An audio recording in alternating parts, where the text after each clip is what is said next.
What is good, everyone? Coming to you live, well, in a way. It's recorded.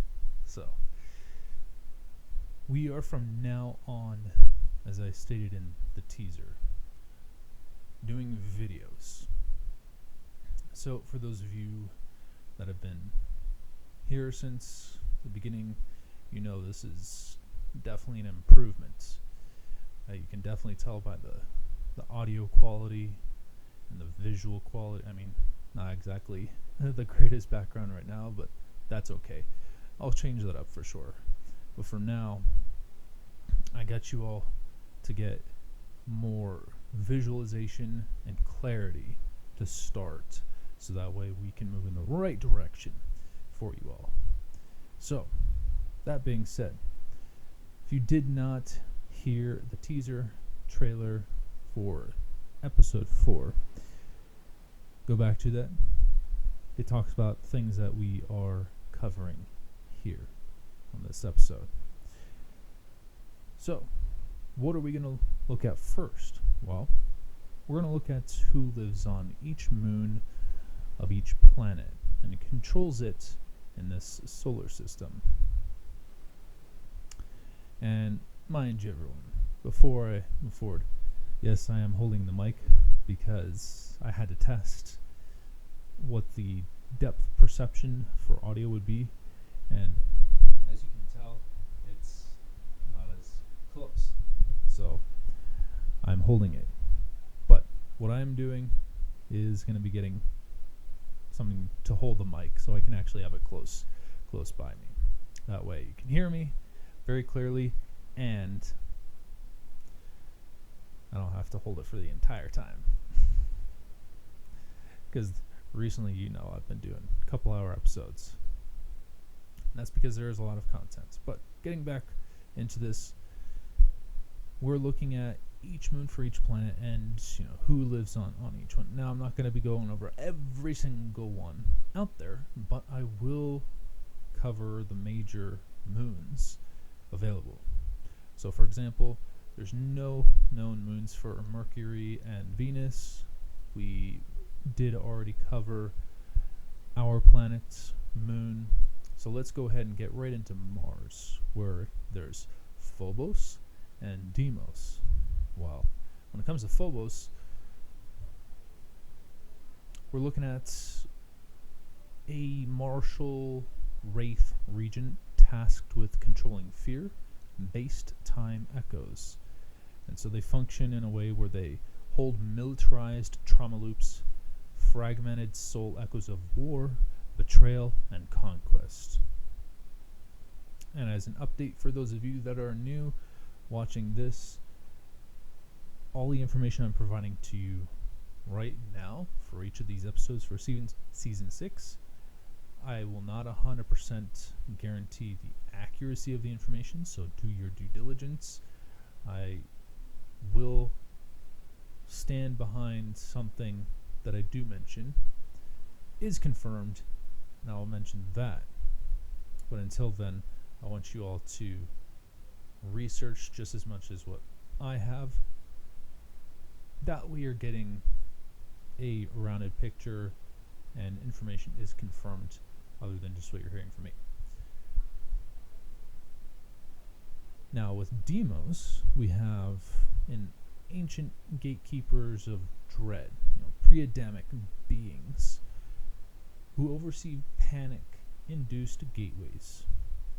So the function is like a dimensional fracture node, often activated during mass fear events, like pandemics, wars, and invasions, and so forth. That kind of thing. Now, let's go ahead and take a look at 3 of the moons surrounding Jupiter. Well, what we have here is Ganymede. I believe that's how you pronounce it. Yes. And then there's Callisto and Io. There was actually a video game called the Callisto Project. Well, Ganymede, just spelled Ganymede. Those of you that want to be grammar Nazis, you can put that in the comments. But this moon has an archonic hybrid council that once oversaw ritualized elite initiations. So the way they function is there's echoes of elite sexual slavery and divine impersonation, like a false cupbearer throne. Now for Callisto, there's more the frozen bloodline watchers. And they function more like a storage vault of unrepented blood guilt, including patriarchal curses and murder thrones. When it comes to Io, because it's spelled I-O, what I got was elemental fire beings once loyal to Saturn's rebel throne. And so they function as a volatile refinement realm. The souls there are caught in unending cycles of trial and fire. Now we have, of course, Saturn. Can't forget about Saturn. Well, with Saturn, those moons surrounding it, we're going to talk about Titan, Enceladus. I think that's what it's called. It's reminded me of enchiladas. There's a lot of enchiladas and Enceladus. And then there's Mimas. So with Titan, we're looking at Nephilim Lord Remnant Spirit Councils for that planet.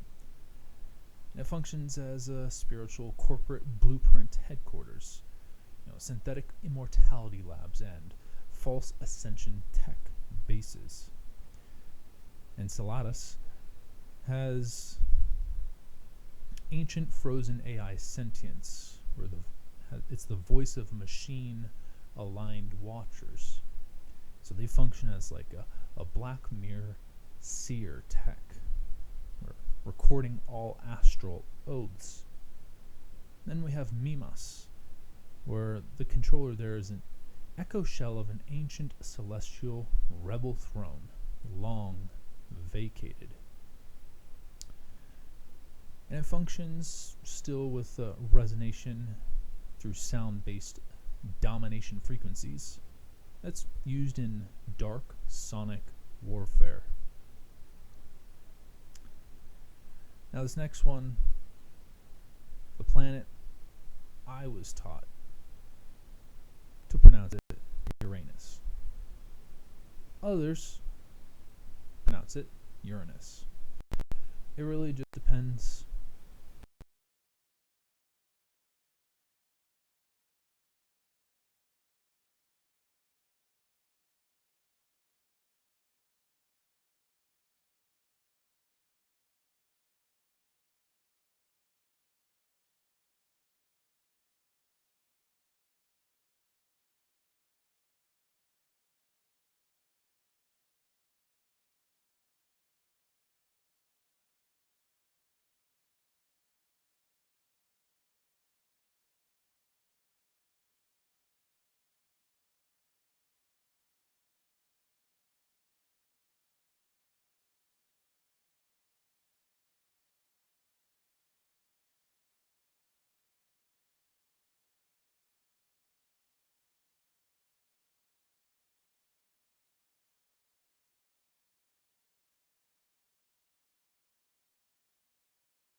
And so, for these specifically,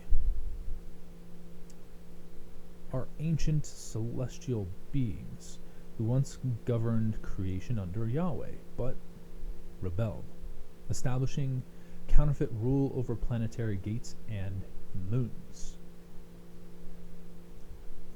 Their control is legalistic, tied to bloodline agreements, idolatry, and soul trafficking across dimensions.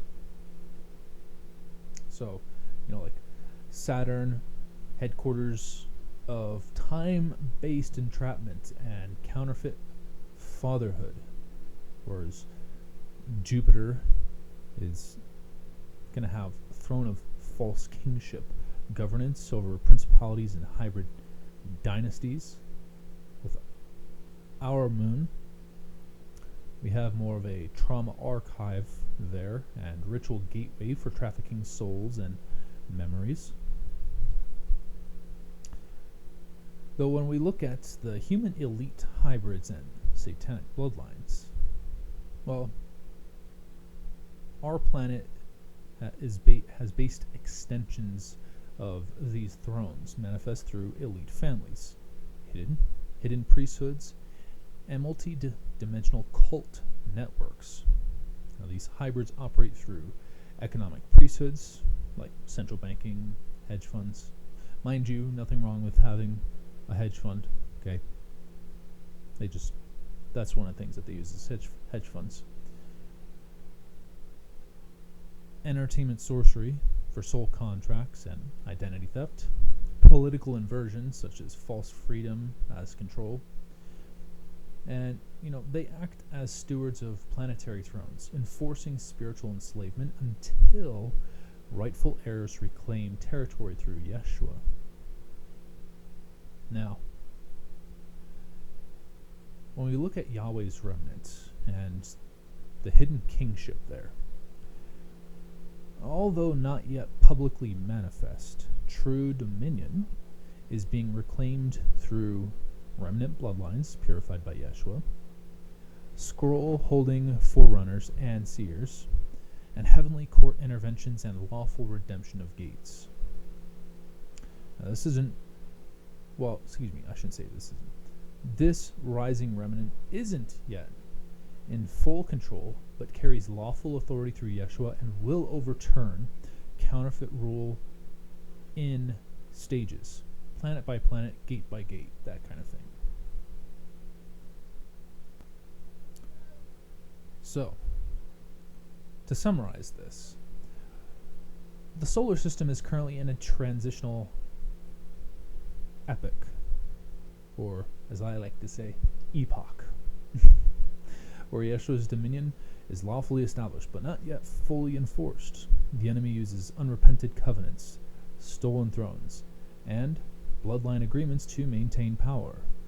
But these claims are being challenged through intercession and court of Shemaim decrees, redemptive scrolls being activated by awakened sons and daughters, and dismantling of trauma-based soul programs. So, what we're going to now look at are the pre-adamic weapons, armaments, technology, transportation, economics, power, and elementals. So for the weapon side of things, these weren't always physical in nature. Many functioned across dimensional, energetic, and spiritual planes. So, you have sound-based weaponry, where sonic resonance disruptors that disintegrate matter or open portals. As an example, what we can see, like for example, I don't know why I'm saying example twice. What we can see in scripture is the trumpets at Jericho. Maybe looking something like that. We also have light frequency blades or plasma swords. Swords encoded with light codes, able to cut through time, dimension, or energetic bindings. So this would be similar in concept to, flaming swords that the seraphim were guarding, kicking out Adam and Eve. Then we have Ark-class vessels like containment and weaponization.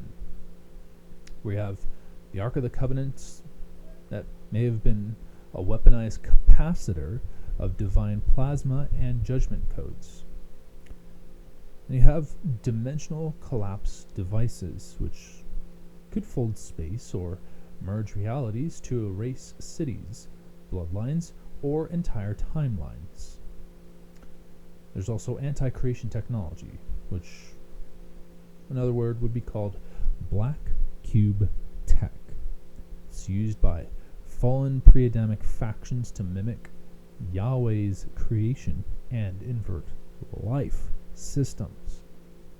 We also have organic intelligence weapon systems, where there's sentient weapon entities such as seraphic serpents or bioplasmic hounds, operating with a will of their own.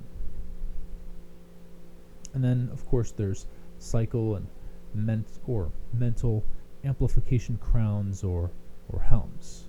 Okay, this enhanced telepathy and warfare by mind alone.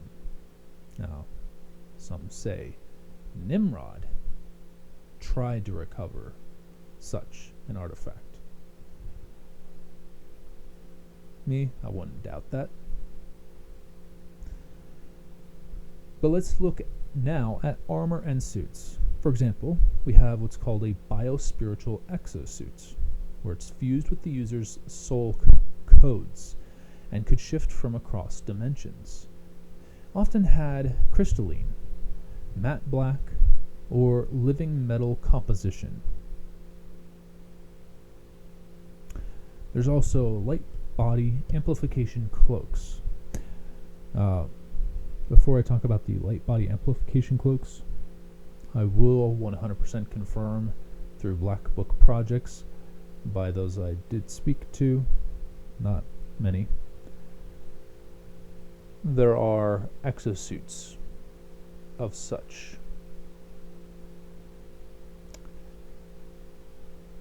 that I'm going to talk about in a later episode more in depth, but that one I can 100% confirm exists.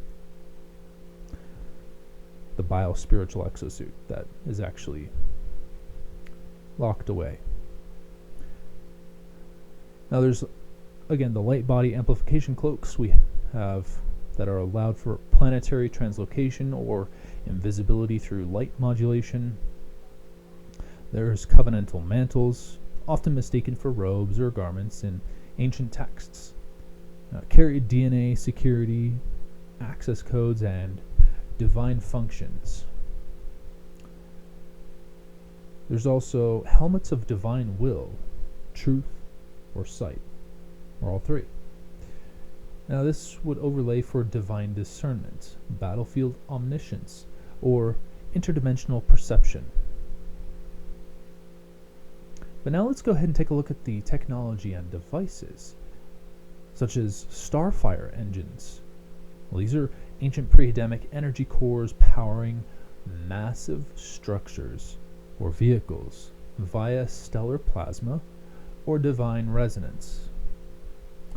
There's also thrones or ascension chairs, where interdimensional seats that controlled large-scale networks, gates, or access to realms. There's also frequency keys, or code rods.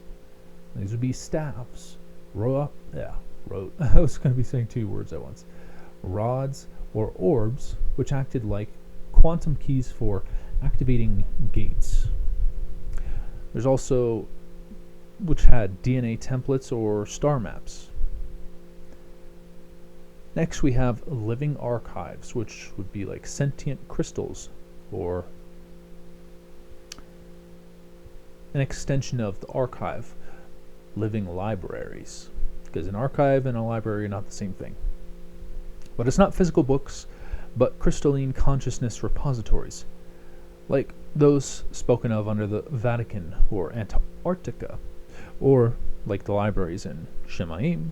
You open it up and it's a portal, which it's for you to experience instead of just, reading it. That's why God didn't want people to write, because it can waste time, for one. For two, it can be then manipulated. It's not to say you can't manipulate a memory, but you can't experience something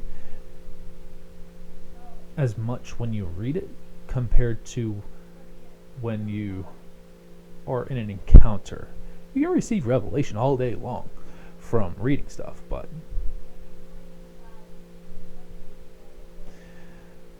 and then there's also dimensional veils, where it could also be cloaking shields. Well, these are devices used to keep massive pre-Adamic cities hidden, even in modern times. So during our times, they can be kept hidden, just so you're aware. But I'm sure some of you are even wondering about transportation systems. Well, this would be, for example, solar arcs or ether ships. Massive interdimensional ships capable of collapsing time and space.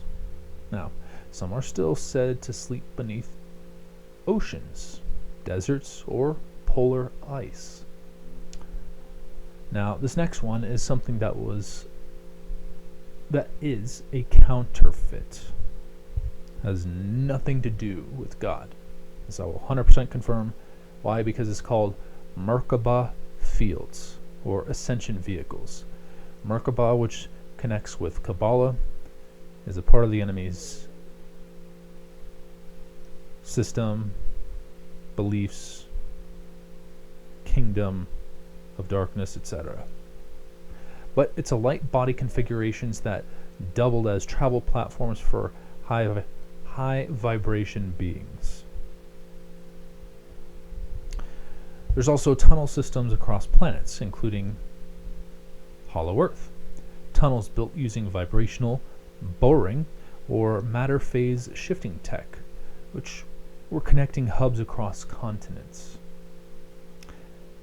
Now here's one that's, for those of you that have read scripture, wheels within wheels.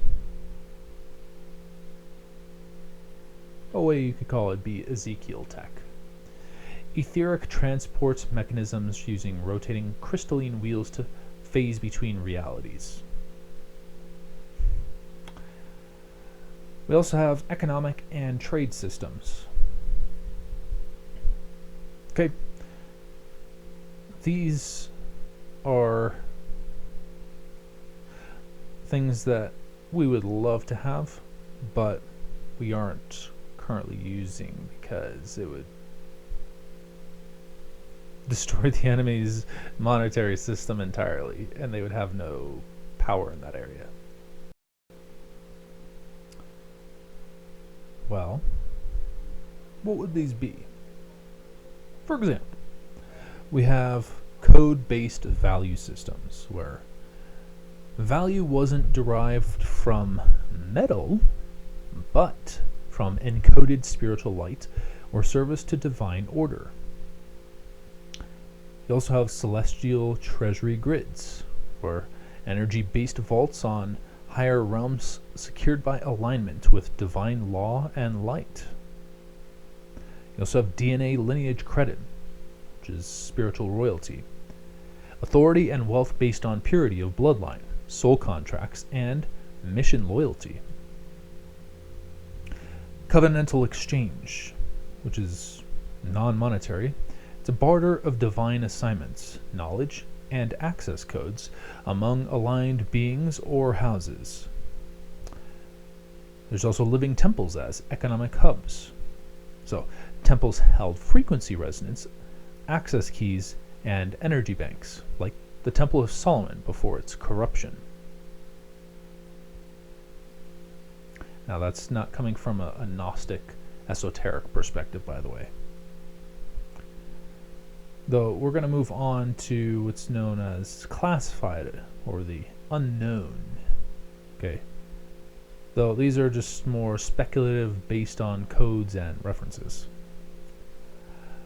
Well, there's what's called chronolocks, time-based devices to prevent or allow time travel related actions depending on one's vibrational legality. There's also the Eye of the Throne, or Radiance of the King, thought to be an internal, living device interfacing with Yeshua directly, or could override entire fallen systems. You also have pre-reset Atlantean vaults, which is encased technology. Mind you, anything usually dealing with Atlantis is all with the occult and was not a part of the kingdom of God. However, some say these lie deep under oceans or are hidden within mountains, unsealed only by true divine kings. There's also solar crystal discs, used to seed planets and carry divine DNA, planetary blueprints, and star codes. And then there's also arc tubes, or pillars of light. Teleportation and information relay systems, often linked to pyramids or sacred stone circles. Now let's pivot towards sound frequency vibration based technology. Something that a lot of people are, a little more interested in than the other things that I've mentioned, but at the same time, some of the stuff I mentioned, many of you have not even heard of. I mean, I didn't even hear of it until I came across it. So, but the sound frequency vibration based tech, it really just depends on what is being used. For example, on a weapons power system side, there's sonic disruption lances. Well, it's tuned into a being's frequency signature to shatter internal coherence, spirit, soul, body separation. You also have word of command cannons, which are vocalized or thought activated weaponry that disassembles matter through harmonic phase shifts, often required a being of kingship rank. Are we not kings and priests of a holy nation? And then there's tuning fork gates, so vibrational resonance structures that opened dimensional gates when the correct tone was struck. And of course, tribal drums of time. It's not symbolic, but drums encoded to manipulate local time flows or summon guardian class beings. When we look at the armor and shield side of thing with sound, vibration, frequency, there's harmonic phase shields, which deflect attacks by phasing armor or body into a higher frequency temporarily. There's also sonic cloaks, which emit a low-range vibrational hum that bends light and sound, rendering user invisible to sight and detection technology. Though we're going to go ahead and pivot into, keep using the word pivot, we're going to move into singularity tech, or consciousness core tech. Well, some of the weapons would be like void singularity grenades, weapons that collapse a target area into a local singularity, like a mini black hole, effectively removing it from space-time. You also have Eye of Absolute Judgment, device that functions as a singularity embedded within an artificial consciousness. It's used to neutralize high-level rebellion. There's also Chrono Void Scepter, where it warps both time and space around targets, suspending them in stasis indefinitely. Now, let's take a look at the armor and enhancements for Singularity tech. Well, there would be like a gravity well harness built around Singularity microcores, allowing massive gravitational power control, like flight, impact absorption, that kind of thing. And there's also Singularity spinal engine, where it's installed at the base of the spine that allows interdimensional leaps and massive energy channeling without biological burnout.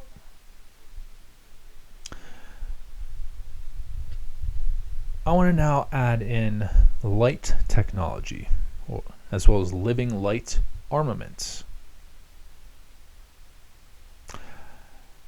So on a weapon side of things, there are blades of uncreated light, made from original light, not tainted by fallen systems, that cuts through spiritual, physical, and energetic barriers.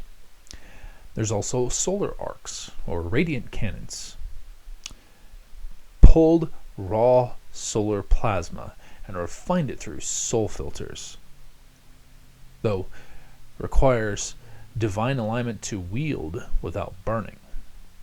There's also photon veil ejectors that created blinding light storms used as both sensory disruptors and weaponized radiation fields.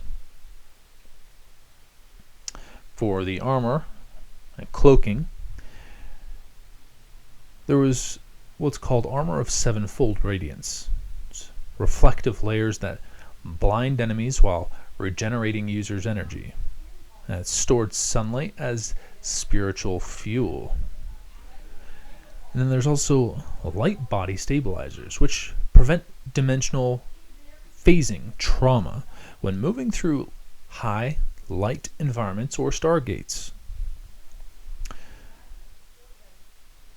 Now, let's go ahead and take a look at elemental technology, which is built on mastering the elemental laws: earth, air, fire, water, and ether. Because all other elements after that are just combinations of those. Now, ether can also be spirit, essence, that kind of thing. But for the weapons side, we have staffs of elemental dominion, where controlled volcanoes, storms, tidal forces, and tectonic shifts, often locked to bloodline DNA. Then we have tempest orbs, or lightning nodes, which would summon targeted elemental devastation, like instant quakes or firestorms. There's also ether spears, which pierced non-corporeal beings, neutralizing fallen spirits or interdimensional entities. For the armor and the utility, there would be mantles of elemental sovereignty, like letting the wearer channel and merge with elements for healing, battle, or environment alteration. Then there's also breath of ether helms, which enabled survival in vacuum or deep spiritual atmosphere, and included purification filters. Now, for power sources and control systems, we have singularity cores, which were condensed divine will or star essence, used to power cities, vessels, or suits. There's also crystalline intelligence matrices, which were sentient control systems with perfect memory and harmonic logic. There's also tone-sealed vaults, which only open when specific sound or light code is activated by an aligned being. And then, of course, we have Solar Core Interface, which allowed councils or throne beings to command or interact with stellar intelligences, like Solar Council governance tech, that kind of thing. And so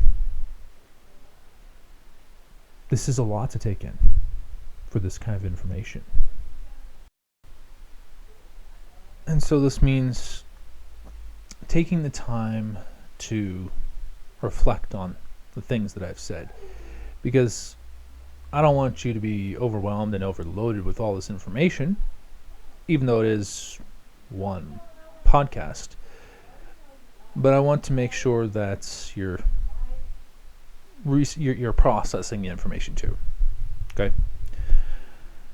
But we're going to go ahead now and talk about how the satanic bloodlines plan to have their elite imprisoned or executed and replaced by people from the masses. I'm beginning to see this in the news already. Well, we have a false replacement strategy: controlled collapse, controlled rebirth. So, controlled opposition figures rise. Individuals from the masses are raised up, but they are often groomed, cloned, or spiritually compromised. These figures look like champions of justice, freedom, or reform, but they're deeply aligned with the same occult systems. Then there's also the use of scapegoats. Not all elites are created equal within the hierarchy. Lower tier or less useful members are sacrificed publicly to appear like justice is being served. Now, this buys public trust and positions the system for rebranding. There's also replacement through technology and genetics. Now, there are claims, though not always publicly verified, of bioengineered humans, walk-ins, or even spiritual counterfeit vessels used or being used to replace imprisoned elites with lookalikes or controllable agents. And technologies like deepfake identity simulation, behavioral programming, and mind control implants may be used to craft replacements. Then, of course, there's worldwide narrative reset. The plan may involve allowing the current system to collapse under orchestrated chaos, economic, social, political, then introducing a new system that appears people-led, grassroots, or utopian. Now, this reset would claim to overthrow tyranny while preserving the original power structures in secret. Now, why would they do this? Well, true kingdom justice is rising, and they're trying to get ahead of it. Now, if they can simulate repentance or justice, they may deceive even the elect. That doesn't mean this is the final deception. But by offering the illusion of justice, they can maintain soul contracts, public loyalty, and hidden influence. Though, let's now switch gears and list out different cosmic and hybrid races. What do they look like? And who are their loyalties to? Well, I'm going to go through several. Some you might have heard, maybe you haven't. But these are what I have come across, such as the Hyperborean race. Now, from multiple accounts, but in their uncorrupted state, the Hyperboreans are believed to have exhibited the following traits. Well, their height, commonly 7 to 10 feet, in original form before genetic suppression. Their skin is translucent or glowing tone, like alabaster or light-touched bronze. Light-infused, not albino. Okay. Their hair is shimmering hues that looked alive with light, like golden silver hair, not dull or dry. Their eyes are extremely luminous, often said to be violet, silver, pale gold, or crystalline blue, carrying a deep sense of knowing and peace. And their garments were made from woven light or natural materials that responded to their emotional state, a technology rooted in the Edenic realms. Though an important note would be and these were not hybrids. In the beginning, they were fully aligned with the Creator and stewarded original northern Edenic gates. Now, the original Hyperboreans were loyal to Yahweh, the Most High God, and to his pre-fall Edenic design. Gatekeepers of the northern Edenic convergence zone, which functioned as a heavenly earthly gateway between dimensions. Worshippers through sound, harmony, and light, not through blood sacrifice or ritual, and uncorrupted by fallen angel DNA at the beginning, though it changed post-flood for some factions. They were not Palladian, Nordic, or associated with ascended masters in their true form. That's a distortion of the fallen, or mixed groups, that came later. So, the factions and their divergence. Well, the original line is still loyal to the Kingdom of God, now mostly hidden or taken into higher protection realms, and function as heavenly watchmen over some polar regions, especially as the final age unfolds. And some remnants may be assigned as guardians of Edenic tech, scrolls, or ancient strongholds. The corrupted line, which broke covenants and integrated with Atlantean sorcery, fallen Nephilim tech, and later Aryan elite ideology, what Nazis tried to reclaim. Now, many became part of the Nordic-looking Galactic Council, structures used by the Kingdom of Darkness to deceive New Age contactees. These aren't the true Hyperboreans anymore, just remnants of their bodies, not their scrolls. Do they interact with our planet now? Well, true kingdom-aligned Hyperborean lineage remains hidden, possibly assigned under archangelic command or held in reserve for final assignments. Now, if one were to interact today, it would only be by divine assignment, kingdom clearance, and never through psychic or extraterrestrial means. Now, the Vril. This is the group that's heavily associated with Nazis and other groups as well. But what do they look like? Well, tall, radiant beings, about 7 to 9 feet in height, with elongated heads and luminous skin, often gold or opalescent. Their eyes are deeply reflective, usually silver, violet, or black. Their hair often white, silken, or flame-colored, like molten copper. Now, their presence induces either awe or dread, depending on your spiritual resonance. Now, these were bioenergetic beings, partially etheric, with direct access to power grids within stars, ley lines, and planetary cores. Now, the corrupted and the fallen Vril would be, like, for example, reptilian or insectoid underlayers fused with humanoid outer shells. Now, some forms have scaled, grayish-green or black skin, clawed hands, slit pupils.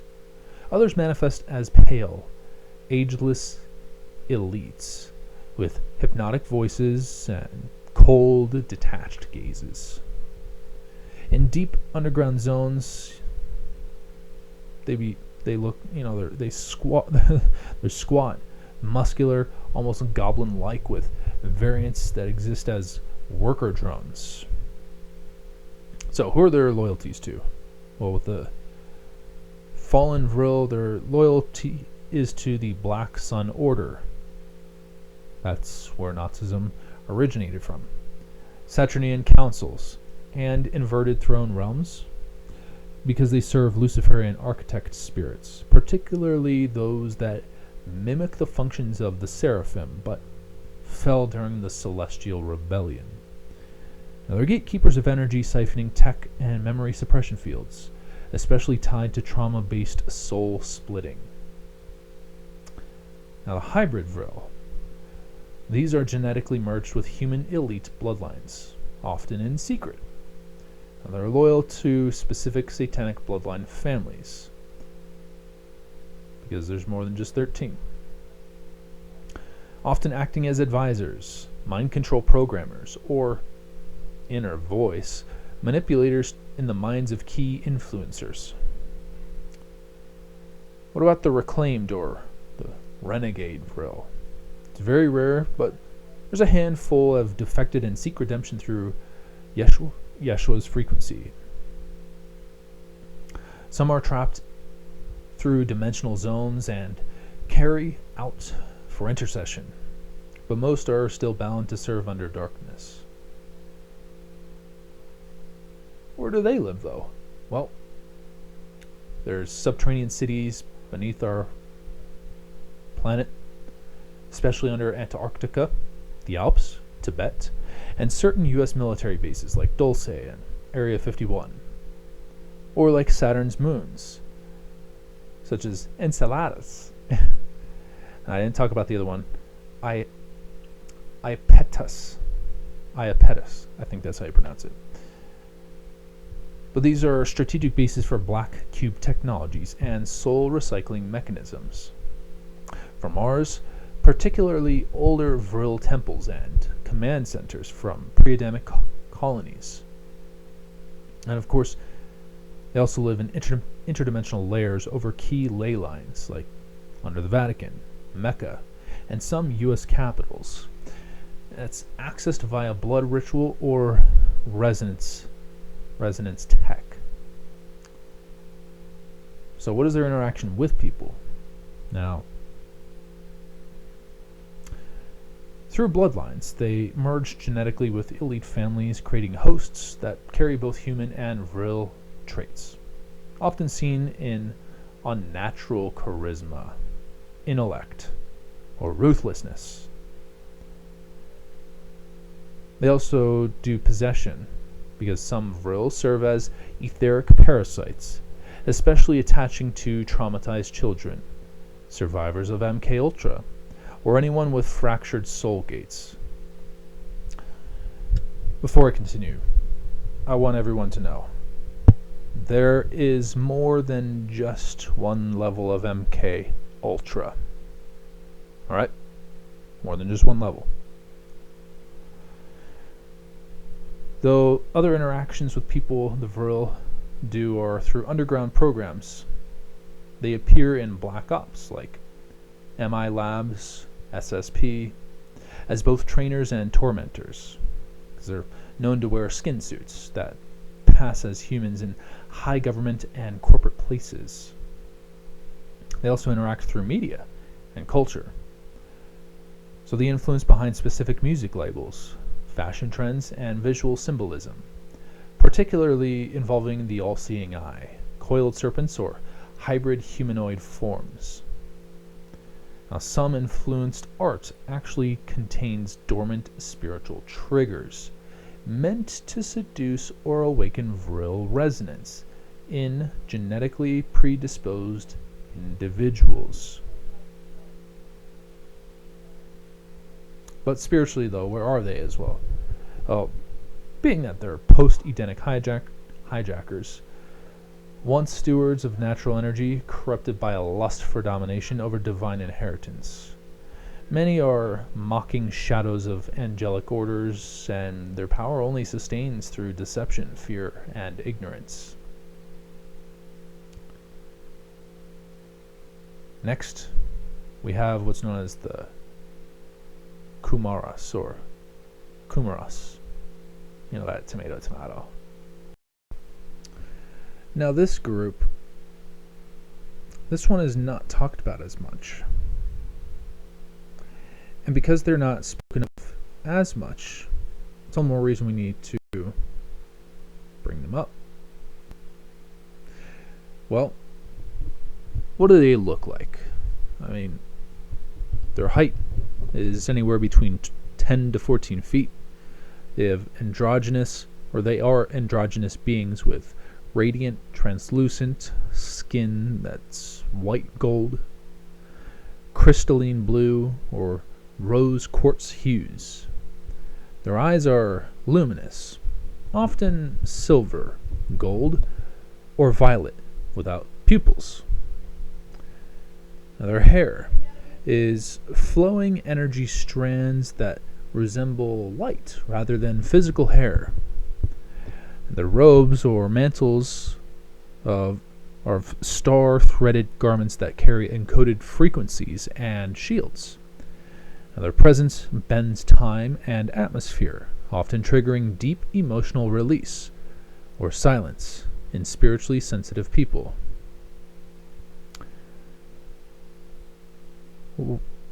There's also avataric or projected forms of them, as they appear as wise sages or youthful beings, sometimes with golden or olive-toned skin, dressed in simple garments.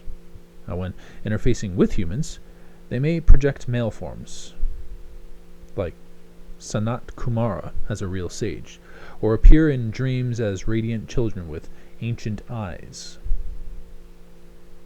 Now, who are they loyal to? Well, their ultimate loyalty is to the Ancient of Days, not the distorted Sanat impersonation tied to New Age doctrine, but the true throne seated in Yeshua's realm, beyond the counterfeit heaven realms. They operate under the law of divine justice and free will, serving as watchers, testers, and at times, protectors of sacred scrolls, timelines, and bloodline lineages. Some Kumaras were assigned to planetary councils pre-fall, but were either withdrawn or fractured in loyalty when Hillel's rebellion affected the structure.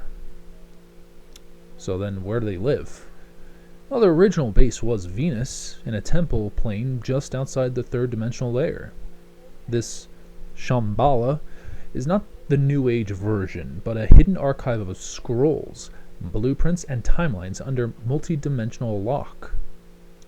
They operate through interdimensional sanctuaries layered around the Himalayas, because those are etheric zones, the Andes for deep crystalline vaults, Giza complex, which are based on pre-Atlantean seed vaults, and Hollow Earth libraries, like sealed unless spiritually aligned. And then there's Sanat Kumara once oversaw Haaretz quarantine structure until certain Saturnian forces hijacked portions of the Venusian councils. So what is their interaction with people? Well, it's through scroll activation, as judges or witnesses, and through discipleship training. Through scroll activation, the Kumaras appear to those carrying throne-level scrolls, particularly those tied to governmental redemption, planetary restructuring, or kingly lineage restoration. And these visitations often occur in dreams, spontaneous downloads, or near-death encounters where cosmic purpose is revealed. Now, as judges or witnesses, some function as observers in tribunal-like realms, especially when an individual faces crossroad choices that impact generations or timelines. Now, they may show up as stillness in the room, challenging you to act from truth or compromise. Now, from or through discipleship training, certain individuals carry Kumara frequency imprints and are trained in silence, obedience, purity, and power. Now, these beings require a clean vessel, uncompromised motives, and no allegiance to counterfeit ascension paths. So, what would be some false counterfeit warnings? Well, New Age systems have co-opted the Kumaras, especially Sanat Kumara, tying him to the Luciferic light, Venus worship, and pseudo-ascended master structures.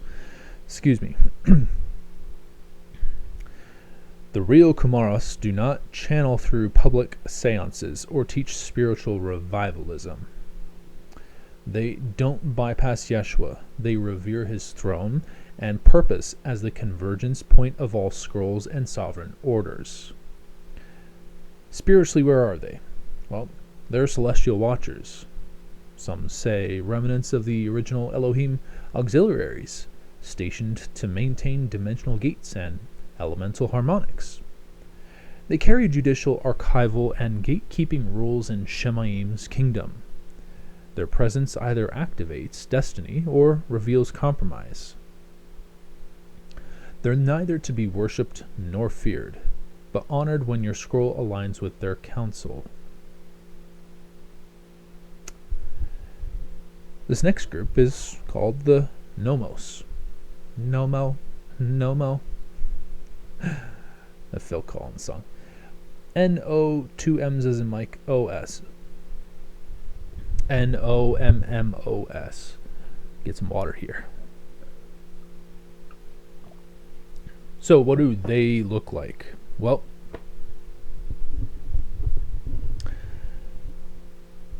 these would look like amphibious beings, part human, part fish, often described as elongated, water-bound entities with shimmering, scaled skin. Well, the color shades are of blue, silver, green, gold, or opalescent, depending on their rank and function. Their eyes are large, vertical slit or round with deep iridescent shine, like underwater pearls. And their limbs are webbed hands and feet, with some higher caste nomos possessing bioluminescent energy extensions of auric fins, used for communication and navigation. When not submerged, they appear to levitate or glide, moving in rhythm with unseen tides of energy. Now, who are they loyal to? Well, the original Nomos were loyal to the Most High, functioning as keepers of celestial water knowledge, planetary vibrational harmonics, and biological templates of sacred life. Now, this faction reveres Yeshua's supremacy, though not all understand his redemptive role in full, awaiting fuller revelation through the kingship scrolls rising on Haaretz. Because the creation itself eagerly waits for the revealing of the sons of Elohim. Romans 8:19. Then there's the fallen or the hybrid factions. A breakaway faction sided with reptilian and Anunnaki overlords, splicing Nomo DNA into hybrid sea giants, Leviathan constructs, and beings used in trafficking portals beneath major oceans, like Pacific Trenches, Lake Baikal, and the Bermuda Triangle. Now, these hybrid Nomo were involved in Atlantean genetic experiments, seeding aquatic priesthoods in exchange for power. Where do they live, though? There's the Sirius B star system, the original home of the Nomo race, specifically within the water worlds orbiting Sirius B, shielded in etheric cloaking. There's also, on our planet, in the deep waters, ancient underwater cities hidden within Lake Titicaca, Gulf of Aden, Mariana Trench, and near the Pillars of Hercules, under the underwater gateway zone in the Atlantic, and as well dimensionally sealed vaults, the Nomos guard, or once guarded, vaults of pre-flood knowledge related to sound harmonics, life codes, and celestial water pathways used for teleportation across the cosmos. But what about their interaction with people? Well, ancient contact like Dogon and pre-flood civilizations. Well, the Dogon, I'm not talking about Dagon, the fish god, all right, but the Dogon tribe of Mali, all right, maintains oral records of the Nomos arriving in a skyboat that landed in water, teaching them star charts, agriculture, and language systems long before modern history began. The Nomos taught vibration-based science, using sound to shape matter and restore lands scarred by pre-flood wars. Well, they're also, the way that they interact with people is underwater dreams and genetic memory. People with aquatic DNA imprints or scrolls tied to sound, healing, or water keeping often encounter nomos in dreams. And these dreams may include being in underwater libraries, crystal caverns, or singing in forgotten tongues. Now, this is soul level interaction, not imagination. And the current interaction is selective. So some black site military programs have attempted to force contact with nomos, extracting aquatic DNA from deep sea zones and stargates. Now, nomos don't interact through channeling or occult seances, and their loyal faction avoids most public exposure due to the risk of scroll hijacking. Then what are they spiritually? Well, the nomos are waterborne watchers, seeded to govern the elemental waters across solar systems, guardians of spiritual inheritance through frequency and flow. They carry scrolls related to restoration, resurrection, and purity, especially for individuals or bloodlines marked by trauma, fragmentation, or emotional imprisonment. They operate under a covenant of sound, a sacred trust to protect vibrational harmony between realms. This makes them natural enemies to entities who distort or weaponize frequency, like sirens, fallen leviathans, or corrupted AI sound waves.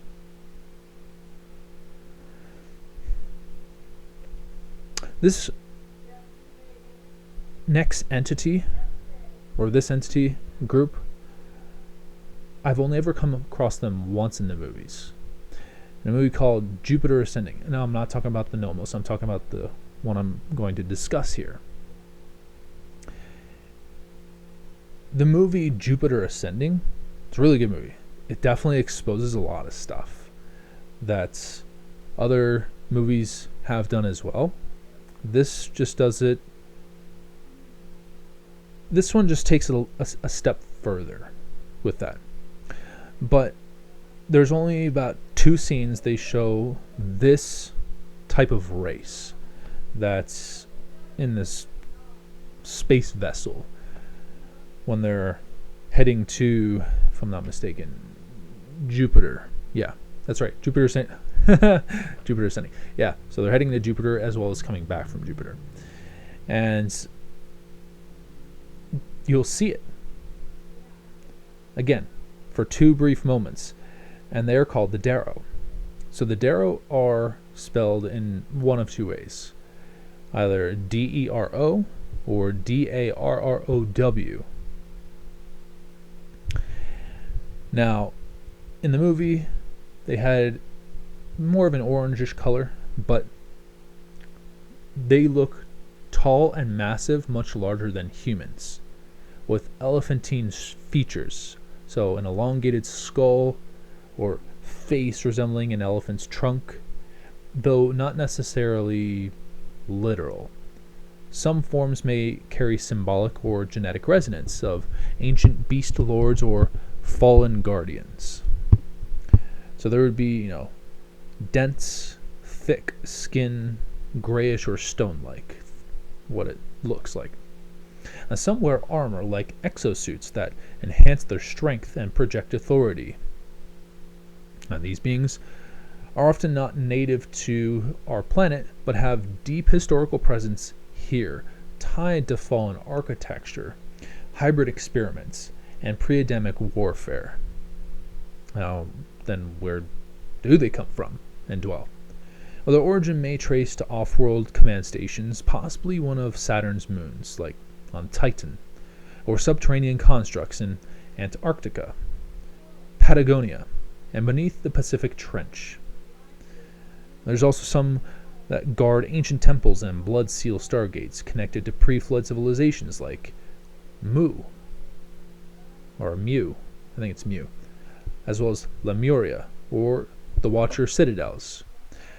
They may also be time-locked or held in spiritual stasis, only appearing during specific dimensional thinning or ritual unlocks.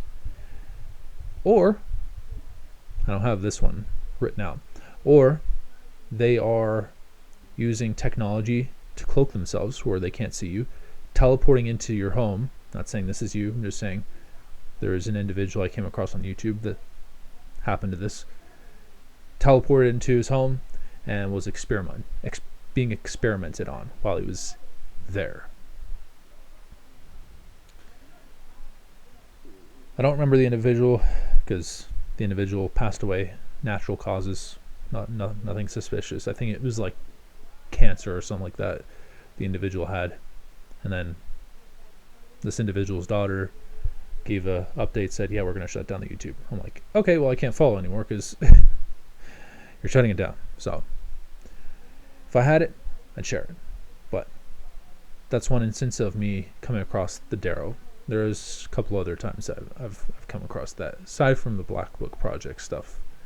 However, their loyalty, the Darrow, many of them serve ancient fallen thrones, powers above principalities.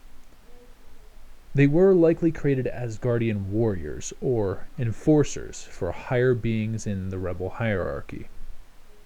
Some factions have broken away and are neutral or observing, especially those who remember original oaths made before the rebellion. They may be loyal to the throne of Saturn, rebellious Elohim factions, and ancient seraphic dynasties that are fallen.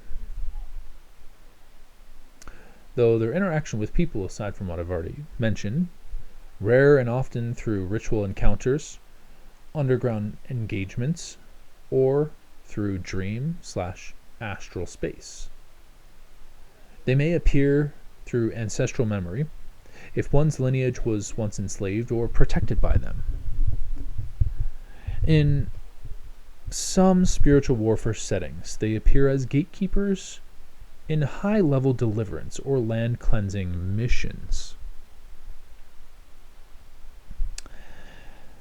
They are not easily manipulated and don't bother with low-level operations. They may observe, guard, or test. Though the role in this age is that some may be awakening from long stasis due to current dimensional shifts. Though if you're seeing one, or you're sensing or being drawn toward them, it may indicate a scroll involving land activation, breaking ancient pacts, or reclaiming strongholds they protect. A call to confront or negotiate in high councils of non-human influence is something they like to do as well. But always bring them to the courts of Shemaim. They can't overturn anything there. Now, another one that many people aren't aware of that I've only come across from one individual, maybe two, are the praying mantis. These are much bigger than the ones that we have today. Because the ones that we have today, those are just, there. we don't know much about what the praying mantis that we have do, the small ones. But this praying mantis group are tall, thin, insectoid humanoids, typically between 7 to 12 feet in height, with elongated limbs and torsos that have large triangular heads, bulging eyes, and small or non-existent mouths.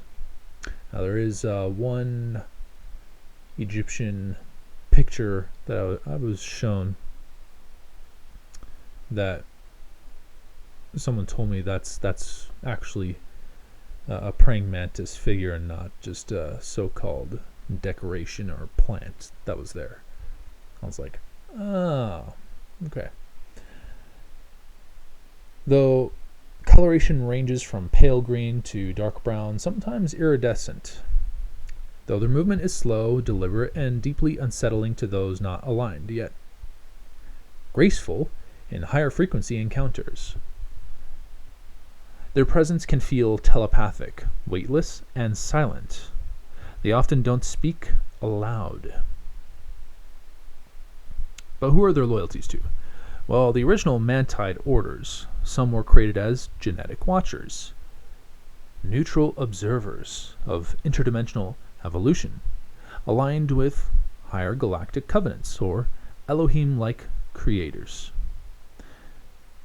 Now, the fallen allegiances, certain Mantis factions were co-opted by Serpent or Draco bloodlines, serving as scientific and energetic engineers for hybrid programs, DNA manipulation, or soul templating. There's also the rebel observers, where a few act as cosmic auditors, not directly loyal to Yahweh or the enemy, but functioning within contracts or assignments to watch human progression or degradation. Now, their loyalty is rarely personal. It's usually contractual, dimensional, and mission-based. Where do they dwell? Where do they live? Well, dimensional pockets overlapping Haaret's electromagnetic field, especially in sacred or ancient sites, like pyramids of Egypt, Chaco Canyon. I think that's how you pronounce it. Forgive me if I'm butchering some of these names, but I do know Gobekli Tepe, which is another one, inside of Antarctica, parts of Siberia, Brazil, and Australia's Red Center. They're also deep in the subterranean systems, orbital craft or interdimensional vessels that appear during spiritual or psychic interaction. Some are stationed in halls of contracts or soul templating chambers, places where soul agreements or genetic markers are reviewed. What about their interaction with us? Well, there are abduction reports, often seen by people who undergo spiritual or alien abductions, especially during early genetic manipulation sessions or energetic implants. Spiritual dream space encounters is where they also show up during soul remapping seasons, particularly for people with hybrid ancestry, high psychic sensitivity, or scroll-based callings to restore divine genetics. They also interact as guardians of access points. They sometimes guard soul paths, DNA archives, or sacred portals between dimensions. Now, while rare, they can play a teaching role. For spiritually clean, Yeshua-aligned individuals, a Mantis being might appear as a teacher or decoder of spiritual DNA, warning of genetic theft or highlighting soul fragmentation that needs recovering. They don't express emotions the way humans do. Their interactions feel clinical, direct, sometimes intimidating, but not always malevolent. So if you or someone else is seeing or feeling them, you may have been identified in their archive due to your scroll, bloodline, or spiritual DNA activation. Your presence may disrupt hybrid contracts, or they may be monitoring your ascension if it affects a territory or soul group. So be discerning. Just some mimic holy watchers, while others serve time-bound engineers under Elohim design. And of course we have what we already talked about before, but we're going to go a little deeper. The Aryan race. Well, they're tall, often between 7 and 9 feet in height, with luminescent white or to platinum skin. And they could also be having piercing ice blue, violet, or silver eyes, sometimes glowing under certain frequencies. Then there's their hair, which is golden blonde to white hair, though some factions display jet black hair due to crossbreeding with darker star races.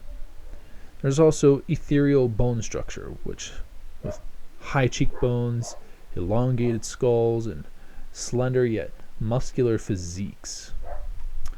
Now, their movements are deliberate and noble, with a sense of arrogant sovereignty through fallen factions. These aren't merely white humans. They are hyperdimensional beings that predate post-flood humanity.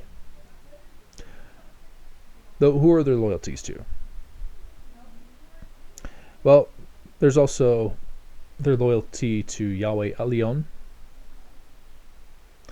The original Aryans were sons of light, created to be gatekeepers of the north, guarding heavenly blueprints, celestial DNA codices, and vortex technologies. They serve as builders and stewards of Edenic civilization on pre-flood Haaretz. Now the fallen factions, the Luciferian hybrid Aryans, are aligned with Draco overlords. Now these Aryans helped build Atlantis, Thule, and early occult empires.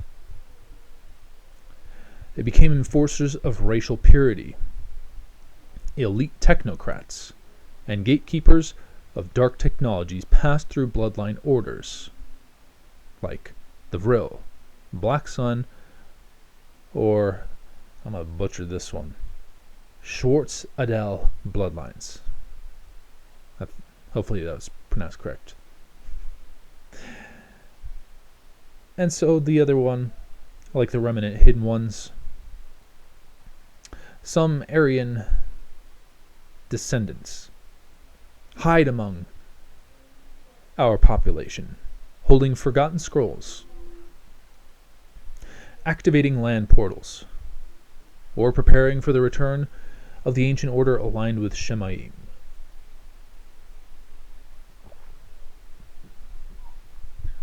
Though where do they live? Well, for one, Hollow Earth, especially in Shambhala, Agartha, or Antarctic sanctuaries used by pre-flood and Nazi-era factions.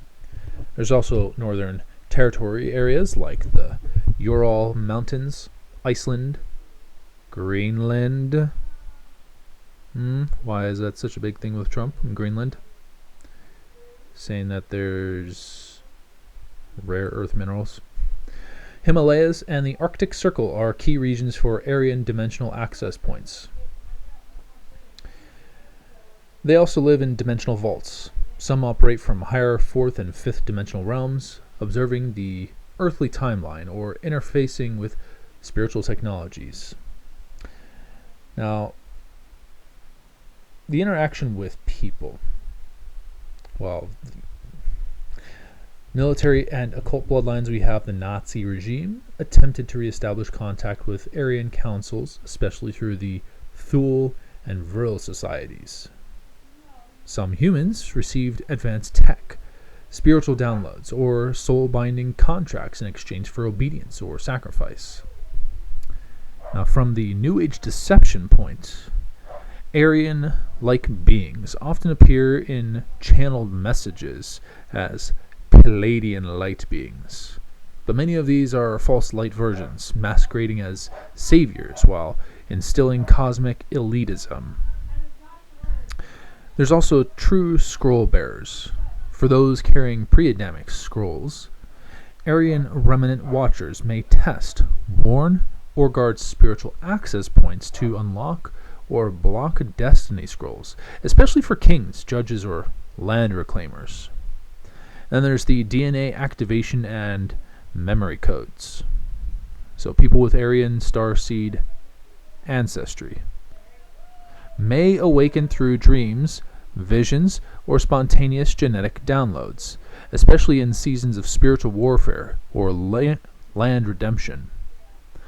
So, to discern this group, though, not all Aryan-looking beings are good. Not all Aryan human hybrids are corrupt. So you got to test the spirit, like what Scripture says. Align with Yeshua and discern if their DNA structure aligns with the Book of Life or the Thrones of Rebellion. And there's one more before we end this episode. The Velociraptors. Oh yeah. So what do they look like? I mean, we already have kind of an idea, but They're 6 to 9 feet in height, bipedal, with elongated snouts, razor-sharp claws, and digit-grade legs. Now, they're covered in scales, though some subspecies have feather-like structures as sensory tools. Now, eyes are large, often glowing yellow, green, or red, which is capable of hypnotic frequency projection. Their skin tones vary, like charcoal gray, emerald green, or obsidian black, though sometimes it can be blue. They emit psychic pressure. Humans near them often feel, sudden fear, confusion, or paralysis. Some versions wear tech armor or utilize cloaking, suggesting advanced intelligence beyond instinct. But who are they loyal to? Well, you got the Draco-aligned raptors, which are the Dark Clans.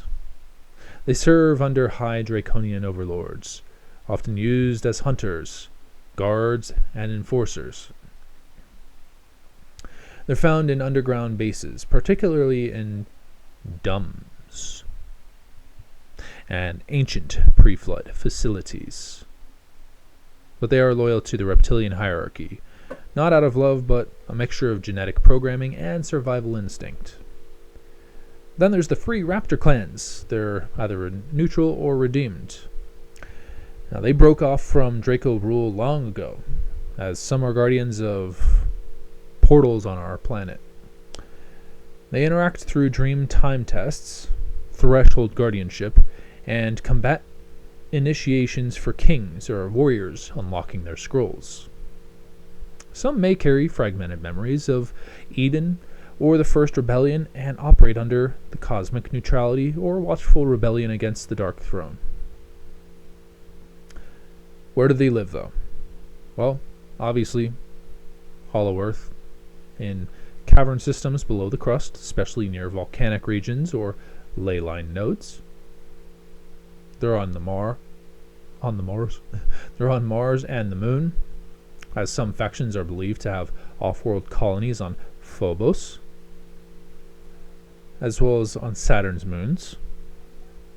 Phobos, which is part of Mars that we just talked about, serving in warrior caste structures, as well as they live in etheric realms, in four-dimensional lower realms. Some are astral predators, targeting souls in sleep or spiritual warfare, especially those breaking bloodline pacts.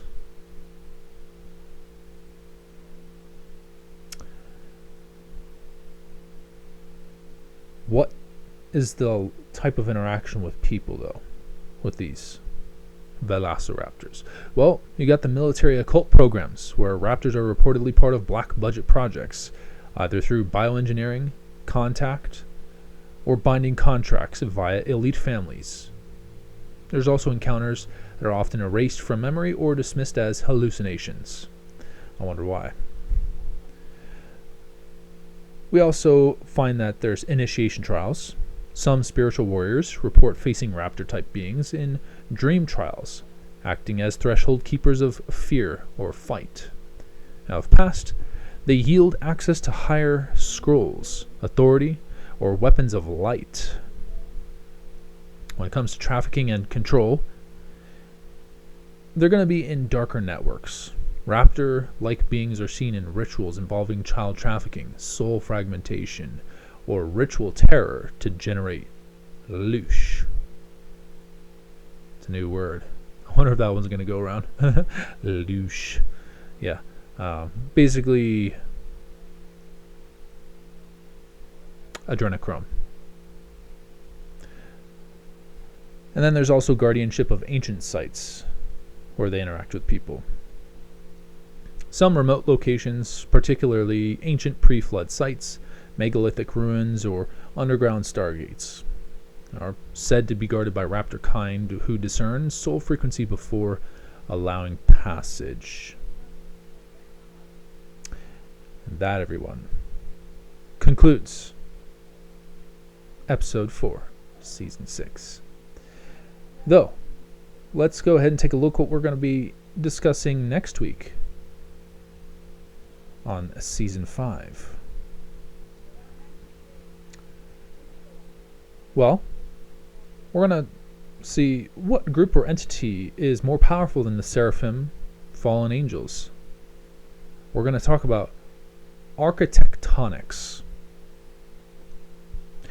What crystals are used in crystallic fusion? And then treasures on our planet. Kind of like the Knights Templar. That kind of thing. The Lost Dutchman's Gold Mine.